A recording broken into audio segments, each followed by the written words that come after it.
নাটক ফ্রেন্ডশিপ, রচনা রিয়া চক্রবর্তী, অভিনয় আবির মৌমিতা নন্দী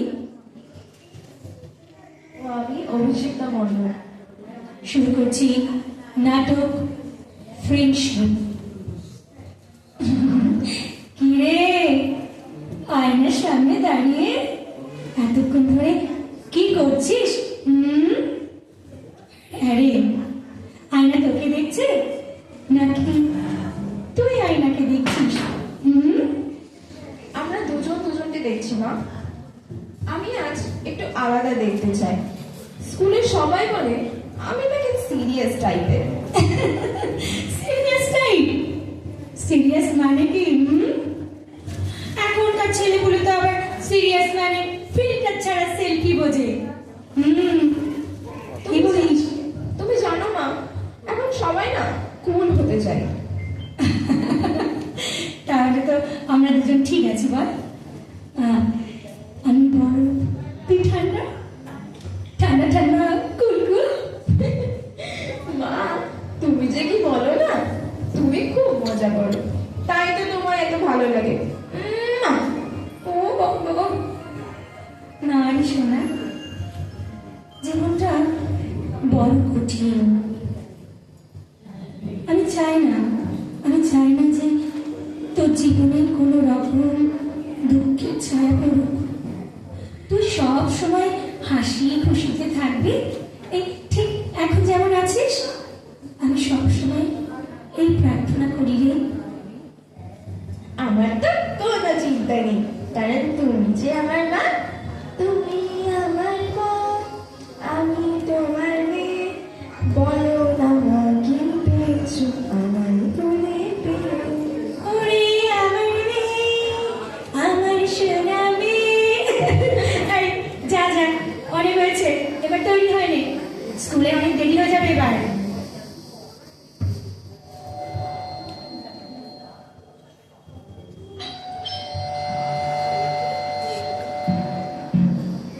আসছি আসছি।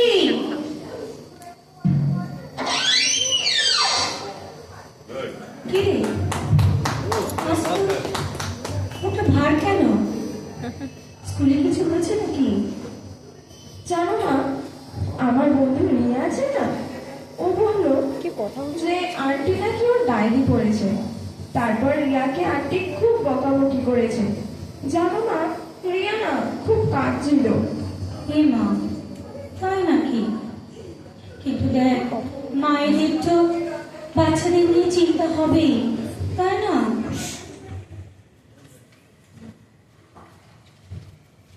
জানো মা, আমি রিয়াকে বলেছিলাম যে আমার মা আছে, তাই আলাদা করে কোনো বন্ধুর দরকারই পড়ে না। জানিস মিষ্টু, বন্ধু মানে না শুধু হাসি গল্পের সঙ্গী নয়, মন খুলে কথা বলার একজন মানুষ। আমি চাই তুই যেন তোর সব কিছু ভুল ঠিক সবার প্রথমে আমাকে বলতে পারিস। ভুল করলেও আমি তোর পাশে থাকবো, তোকে সূত্রে দেব। আচ্ছা মা, তুমিও কি আমার ডায়েরি পড়বে? অবশ্য পড়তেই পারো। আমার ডায়েরির প্রথম পাতায় কি লেখা আছে জানো? কি লেখা আছে রে? লেখা আছে, বন্ধু তুমি মা। পাগলি মেয়ে আমার। আমি তো তোমায় ছেড়ে একদিনও থাকতেই পারবো না, কারণ তুমি আমার মায়ের থেকেও প্রিয় বন্ধু বেশি। কিন্তু রিয়ার না, মানে আন্টি তো তোমার মতো নয় মা। আরে না না, শোন, ব্যাপারটা ওই রকম নয়। দুজন দুজনকে বোঝার জন্য একে অপরকে সময় দিতে হয়। আসলে কি জানিস, একটা সময় আসে যখন সন্তানদের প্রতি প্যারেন্টসদের শাসনের সঙ্গে সঙ্গে বন্ধুত্বের হাতটাও বাড়িয়ে দিতে হয়, তাহলে আর কোনো সমস্যা থাকে না। যেমন তুমি বাড়িয়ে দিয়েছো আমার দিকে তোমার বন্ধুত্বের হাত। My sweet best friend. হ্যাঁ রে মা, জানিস আমিও না উন্মুখ থাকি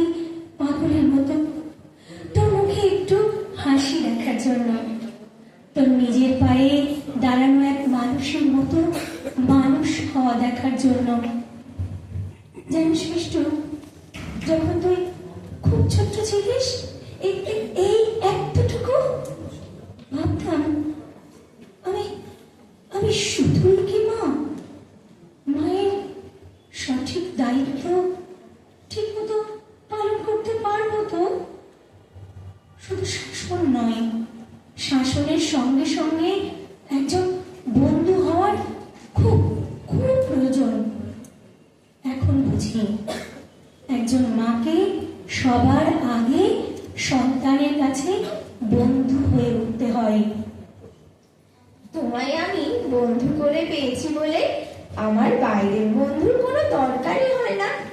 যখন মন খারাপ হয় তখন তোমার কাছে ছুটতে আসতে ইচ্ছে হয়, আর তোমাকে সব বললেই আমি যেন কেমন হালকা হয়ে যাই। আচ্ছা আচ্ছা, নে নে, এবার পরের টেবিলটা গুছিয়ে নে তো, আর আমি দেখি বাকি কাজগুলো সেরে ফেলি, না এবার দেরি হয়ে যাবে আমার।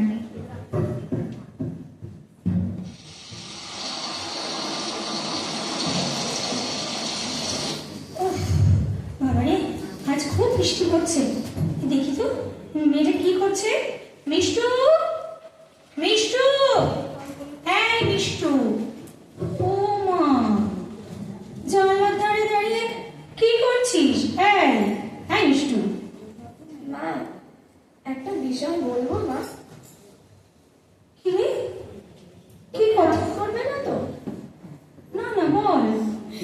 আগে রাগ কষাকষি পরে দেখা যাবে। বল তো, বল তাড়াতাড়ি, কি বলবি? গতকাল স্কুলে একটা ঘটনা ঘটেছে।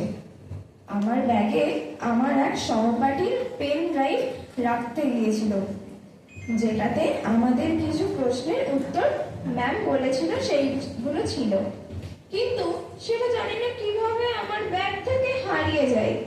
সবাই বলল আমি নিজের জন্য রেখে হারিয়ে দিয়েছি, আর তারপর মিথ্যে কথা বলছি।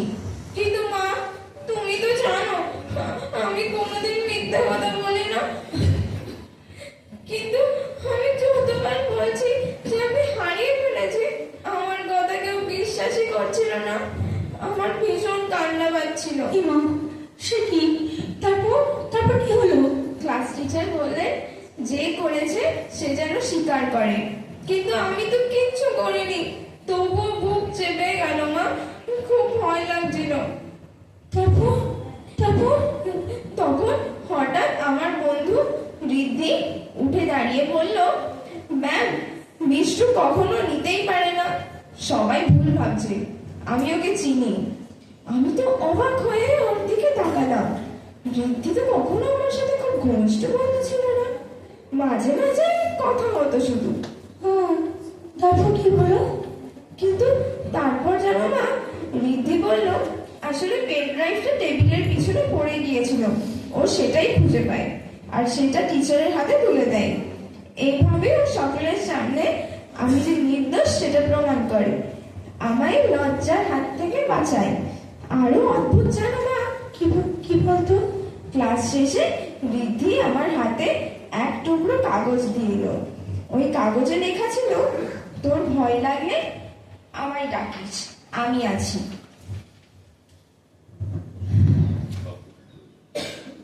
বুঝি মিষ্টু, বন্ধুত্ব কখন কোথা থেকে যে জন্ম নেয় কেউ বলতে পারে না।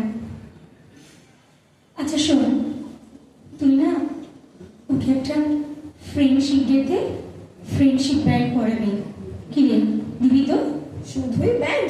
ওকে আমি একটা চিঠি দেব, লিখে দেব, বন্ধু মানে যে আমার বিপদে আমার ভয়ের সময় পাশে দাঁড়ায়।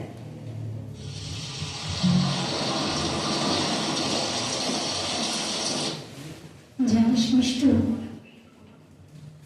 একটা সত্যিকারের বন্ধু তখনই আসে যখন আমাদের সত্যি তার প্রয়োজন হয়। মা, এটা তো আমি কখনো আগে ভাবিনি। আমি তো সবসময় ভেবেছি বন্ধু মানে শুধু হাসি ঠাট্টা, টিফিন শেয়ার করা, রোজ দেখা করা, কিন্তু এখন বুঝলাম কেউ যদি বিপদের সময় পাশে দাঁড়ায় সেই মানুষটা আসল বন্ধু। হ্যাঁ, আমি তোর বন্ধু ঠিকই, কিন্তু আজ রীতি প্রমাণ করে দিল বন্ধুত্ব জন্মায় বিশ্বাস থেকে। মা জানো, আজ একটা কথা বলতে ভয় লাগছে না আমার। কিরে, কি কথা? আমার এখন একজন বন্ধু নয়, বাইরেও আরো একজন ভালো বন্ধু আছে। দেখেছিস, এভাবে বড় হয়ে ওঠার শুরু হয়, নতুন মানুষের উপর বিশ্বাস করে ওঠে। কিন্তু মনে রাখিস, বন্ধু পেতে হলে আগে নিজেকে ভরসাযোগ্য বানাতে হয়, আত্মবিশ্বাসী হতে হয়, নিজেকে আগে ভালো করে চিনতে হয়, বুঝতে হয়। তারপর তারপর বন্ধুত্ব না শুধু হাসি নয়, বন্ধুত্ব সাহস দেয়, আশ্বাস দেয়, নিরাপত্তা দেয়। মা, আজ ফ্রেন্ডশিপ ডে। আমি স্কুলে যাবার আগে তোমার হাতে ফ্রেন্ডশিপ ব্যান্ড পরিয়ে দেবো। এসে এসে হাতটা বাড়াও। এই আয় আয় আয়, এই এই না, পরিয়ে দিলাম। শুরু না। নমস্কার। আমরা চাই প্রত্যেক আমরা যারা বাবা মা আছি সবাই যেন আমরা সন্তানদের সাথে এইরকম বন্ধুত্বপূর্ণ সহবাস্থান গড়ে তুলতে পারি। নমস্কার। আর আমি স্পেশাল ধন্যবাদ জানাবো স্যার ম্যাম তো আছেনই, তার সঙ্গে ইলাদিকে আমি একটা রিকোয়েস্ট করেছিলাম এই ধরনের একটা কিছু লিখে দিতে, যাতে আমরা মা মেয়ে করতে পারি। তো ইলাদি নিমেষের মধ্যে, এক বেলার মধ্যে আমাকে এটা লিখে দিয়েছিলেন। তো ইলাদি, আমি গ্রেটফুল তোমার কাছে। ইলাদির জন্য আমি ইলাদির জন্য একটা হাততালি।